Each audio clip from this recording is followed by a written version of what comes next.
Hezbollah strikes deal in Attar. Refusniks make their demands. Prayers for Jewish sage. Today is the 16th of Yair, 5768, May 21st, 2008. I'm Aaron Deutsch, and you are watching Arutz Sheva, Israel National News.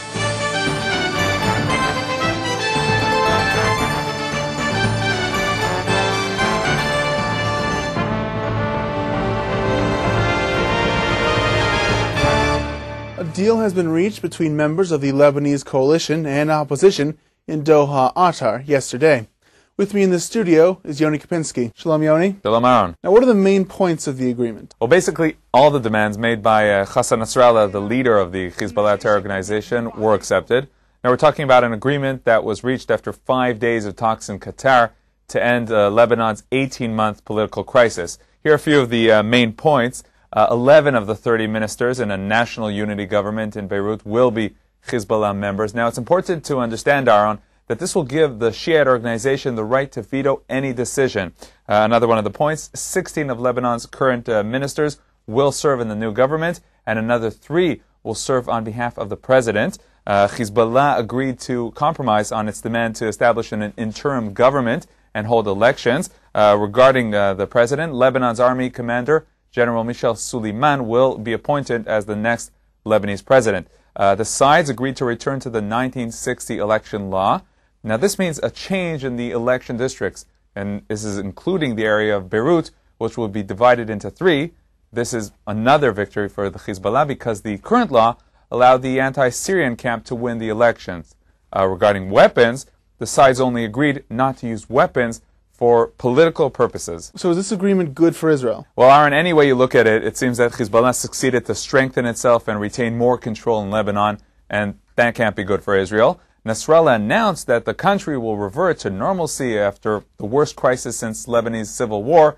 That sounds nice, but that doesn't mean anything regarding the group's intention to continue fighting against Israel. As Minister Ben Eliezer said today, Iran is now getting closer to Israel's northern border. Now, what's the likelihood of this agreement holding? First of all, many agreements with Hezbollah in the past have not held. But second of all, and more important, we must remember that Hezbollah succeeded to reach this agreement that is very good for them, thanks to violence. And so no one can say that the next time they'll have demands, they won't use violence again.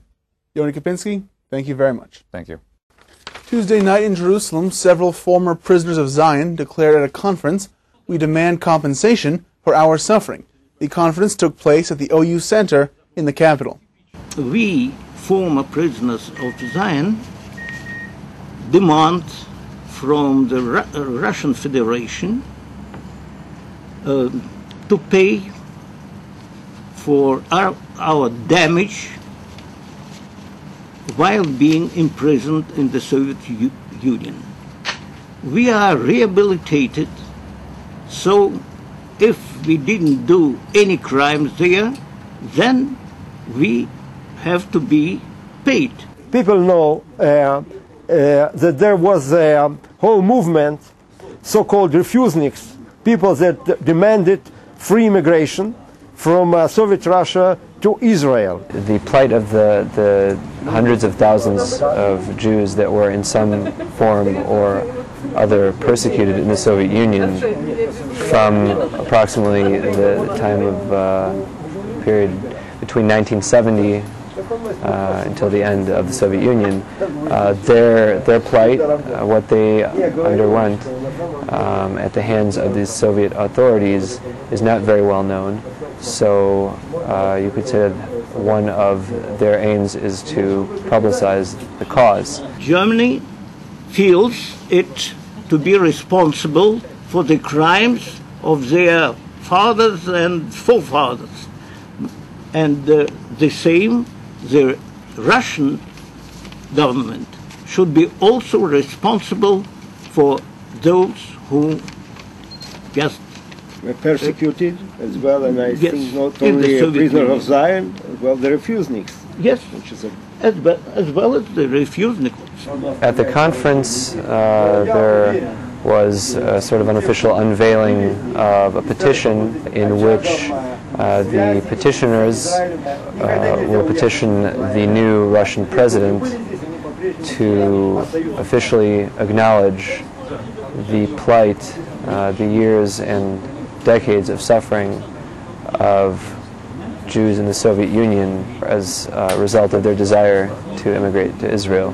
The new Russian government is obliged to take care and look to compensate and to help to build our life here in Israel. And so we call upon President Medvedev to come to see him in Kremlin, to discuss with him all assets of problems. All it took for a person to be labeled as an activist in the Soviet Union was to want to leave. In the Soviet Union, to have rights, or to even express a desire to have rights, turned you into an activist, and there were tens of thousands of mothers, fathers, and children who became activists against their will in a prison of 200 million people. Last night, Jews gathered at the Kotel HaMa'aravi, the Western Wall, to pray for a full recovery for Rabbi Mordechai Eliyahu. The distinguished Jewish sage, the former Sephardic chief rabbi, remains in critical condition in Jerusalem's Shaarei Tzedek Medical Center after he stopped breathing yesterday. Everyone is asked to pray for the recovery of Rav Mordechai Tzemach ben Mazel Tov. American Jewish businessman Moshe Morris Talansky has told investigators from the anti-fraud unit of the police that he gave Prime Minister Ehud Olmert money not used for elections. This admission contradicts Olmert's claim that the money Talansky gave the premier was used for election debts. Talansky insists he did not receive any benefits in exchange for the money, and he had no intention of getting anything in return when he gave Olmert approximately $500,000. Police investigators from the National Fraud Unit questioned Talansky Tuesday in connection with the ongoing bribery investigation against PM Olmert. Talansky is scheduled to testify in a deposition in the case in Jerusalem District Court on Sunday. May 25th, a day before he is scheduled to return to the U.S. State prosecutors feared he would be reluctant to return to provide later testimony. Police will also question Olmert again, with investigators scheduled to show up at 10 a.m. Friday at Olmert's home in Jerusalem. The remaining partial gag order in place with regard to the latest case against the premier will be lifted at 8 p.m. Wednesday, as police have decided not to request an extension. At the behest of MK Uri Ariel, the Knesset Education Committee held an urgent session today to discuss the decision by the Education Ministry to effectively end national service in secular schools. The decision was made by Education Minister Yuli Tamir of Labor. Next year, we will preserve the posts for national service girls in the special education institutions, around 1,300 posts. The budget will allow us to recruit girls for this first. If the religious parties will understand that they have to use their coalition budget to fund the national service, we will be able to recruit more girls. We're trying to deal with the reforms and the budget cuts. I called upon the Labor Party to fire Minister Tamir. She's betraying the national and Zionist values.